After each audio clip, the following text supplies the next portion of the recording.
The phone began ringing before sunrise, and for a moment, he almost let fear answer before he did. Bills were waiting, unanswered questions filled his mind, and the future felt heavier than the morning air. But a worn Bible resting on the kitchen table interrupted his rush. What happened in the next few quiet minutes didn't erase his problems, but it transformed the way he would face every one of them. The house was still wrapped in darkness when Daniel opened his eyes. The digital clock on the nightstand read 5:17 a.m., but he had been awake long before the numbers appeared to matter. Sleep had visited him only in short, restless moments, interrupted by thoughts that refused to stay quiet. A payment was overdue. A project at work seemed ready to fall apart. His wife's medical appointment later that week carried questions neither of them wanted to ask aloud. The silence around him felt peaceful, yet inside his heart another kind of mourning had already begun. A storm of uncertainty that whispered, "How will you make it through today?" His phone vibrated on the dresser, lighting the room with a cold blue glow. For several seconds he simply stared at it. He knew who it might be. Perhaps the client waiting for an answer. Perhaps the bank. Perhaps another reminder of everything he had failed to fix yesterday. His hand moved toward the phone, then stopped. Instead, his eyes drifted to something he hadn't noticed in weeks. Resting beside an old coffee mug was a weathered Bible, its leather cover softened by years of use. It had belonged to his mother, who had written small notes in the margins long before she went home to be with the Lord. The edges of the pages were worn from countless mornings just like this one. She used to say, "Before you listen to the world's voice, listen for God's." At the time, Daniel had smiled politely without fully understanding. Today, those words returned with surprising clarity. He carried the Bible to the kitchen, where the first faint streaks of dawn were beginning to color the eastern sky. The coffee maker remained silent. No news played in the background. No emails demanded attention. For the first time in many days, he allowed the morning to stay still. As he opened the Bible, it naturally fell to a page marked with a faded ribbon. His eyes landed on Proverbs 3:5. 6. Trust in the Lord with all your heart, and lean not on your own understanding. These familiar words suddenly felt deeply personal. They were not asking him to ignore reality or pretend his problems did not exist. They were inviting him to release the impossible burden of carrying tomorrow before today had even begun. Trust, he realized, was not the absence of unanswered questions. It was choosing to believe that God could see farther than he could. Daniel bowed his head. His prayer was simple, almost hesitant. "Father, I don't know how today will unfold. I don't know which doors will open or close. But before I give this day to my worries, I want to give it to you.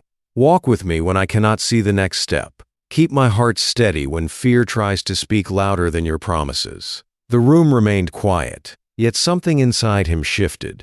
His circumstances had not changed. The unpaid bills were still there. The difficult conversations still awaited him. But the panic that had greeted him when he first opened his eyes no longer held the same power. Beyond the kitchen window, the first rays of sunlight broke over the horizon, reminding him that every sunrise was a testimony to God's renewed mercy. Just as Lamentations 3 teaches that his compassions are new every morning, Daniel sensed that this day was not beginning under the shadow of failure, but beneath the faithfulness of God. He closed the Bible gently and reached for his phone at last. The screen was glowing again. Only this time, the name appearing on the display was someone he never expected to hear from, and what they were about to say would change the direction of his entire day. Daniel drew in a slow breath before answering the call. The familiar voice on the other end belonged to his supervisor, but it carried none of the urgency he had expected. Instead, it was calm, almost apologetic. A major client had decided to postpone a project indefinitely. The team would need to make difficult adjustments, and no one yet knew what that would mean. The conversation ended politely, but the uncertainty lingered long after the line went silent. For a brief moment, the fear he had laid before God that morning came rushing back. He leaned against the kitchen counter and closed his eyes. It would have been easy to interpret the news as another sign that everything was falling apart. Yet something felt different. Instead of asking, "Why is this happening?" Another question quietly surfaced in his heart. Lord, what are you teaching me through this? That single question changed the direction of his thoughts. As Daniel drove to work, the city slowly came to life. Traffic lights blinked from red to green. Parents walked their children toward school. A jogger smiled as she crossed the street, completely unaware of the battle taking place inside the man waiting at the intersection. Life continued, ordinary and unhurried, as if God were gently reminding him that the world had not stopped because his plans had changed. Matthew 6 came back to his mind. Do not worry about tomorrow, for tomorrow will worry about itself.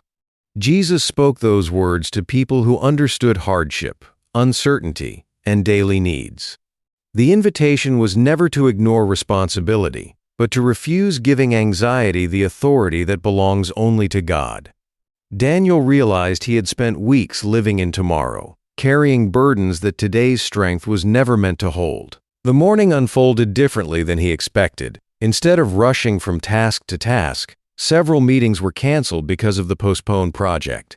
At first, the empty spaces in his schedule felt unsettling. Then an older coworker named Michael stopped by his desk with 2 cups of coffee. I figured you could use one, Michael said with a warm smile. They talked for nearly half an hour, not about deadlines or budgets, but about life. Michael quietly shared how, years earlier, he had lost his own job with little warning. At the time, he thought God had abandoned him. Looking back, however, he could clearly see that closed door had led him toward work that strengthened both his faith and his family. Sometimes, Michael said softly, God doesn't remove the storm first. He teaches us how to keep our eyes on Him while we're still in it. Those words settled deeply into Daniel's heart. They echoed the lesson he had discovered only hours before while reading Proverbs. God's guidance rarely arrived with dramatic signs or instant solutions. More often, it came through ordinary conversations, unexpected encouragement, and quiet reminders that he had never stepped away. The afternoon brought another surprise. While organizing old files, Daniel stumbled across a notebook containing ideas he had written years earlier. Dreams he had almost forgotten because life had become so consumed by surviving one problem after another. Reading those pages stirred something within him.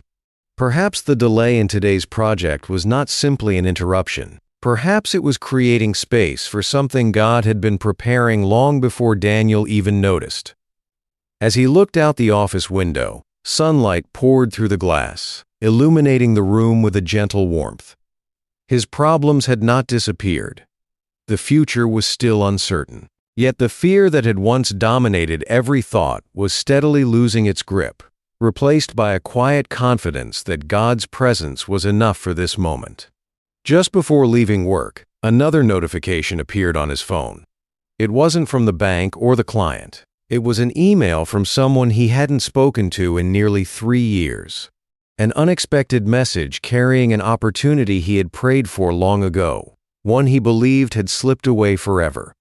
The subject line alone made him stop in the middle of the hallway. Was this merely a coincidence? Or had God been weaving together a story Daniel couldn't yet see? Daniel stood motionless in the hallway, reading the subject line again to make sure his eyes were not playing tricks on him. It was from a former colleague who had moved to another company years earlier. The email was simple. A new position had opened, and before interviewing anyone else, they wanted to know if Daniel would be willing to have a conversation. There were no promises, no guarantees, and no dramatic announcement of instant success. It was merely an invitation.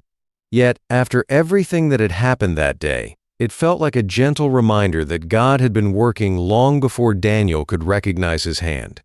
He smiled quietly and slipped the phone back into his pocket. Something remarkable happened in that moment. Not because all his problems had disappeared, but because they no longer defined his outlook. The unpaid bills were still waiting at home. His wife's medical appointment was still on the calendar. The postponed project had not suddenly been restored.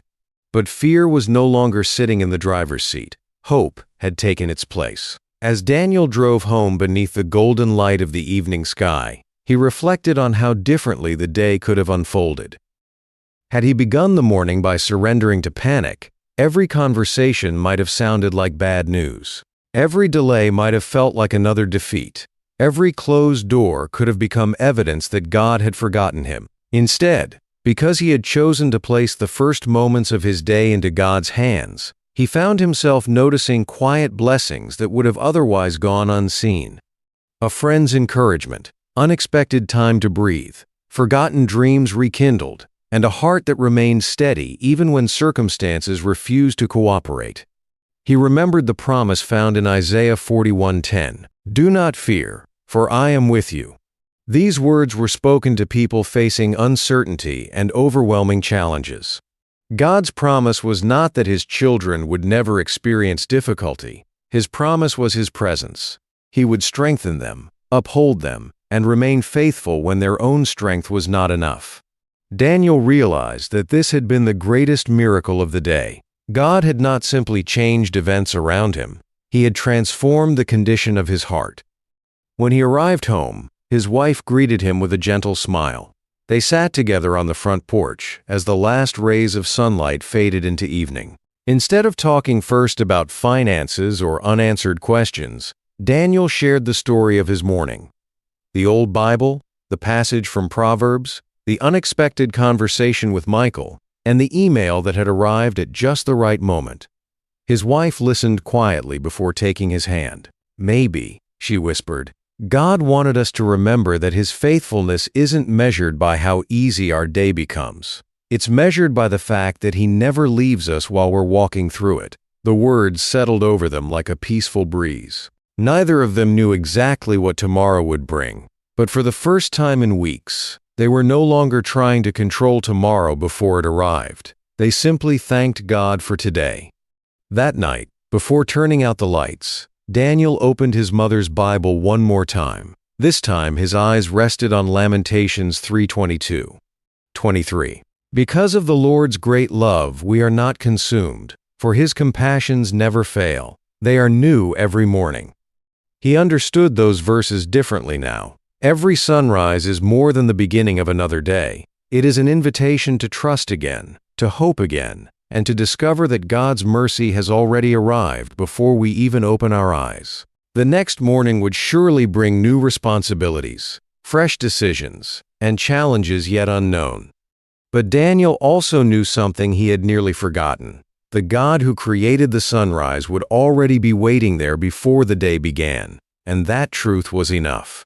No matter what this morning holds for you, remember that God's plans are often unfolding in ways you cannot yet see. A delayed answer is not always a forgotten prayer. A closed door is not always the end of your story. When you choose to begin your day with gratitude instead of fear, you create room for your heart to recognize God's presence in the ordinary moments that quietly shape your life. His guidance may come through a verse of scripture, a timely conversation, or a door that opens long after you thought it was locked forever. Whatever lies ahead today, you do not have to walk into it alone. If this story found you at the start of your day, I'd love to know one thing. What are you placing into God's hands this morning? Share it in the comments, and let it be a reminder that you're not walking this journey by yourself. If stories like this strengthen your faith, consider subscribing to Divine Trace so we can continue exploring God's quiet fingerprints in everyday life together. May the Lord fill your heart with peace, guide every step you take today, and remind you that his mercies are new every single morning.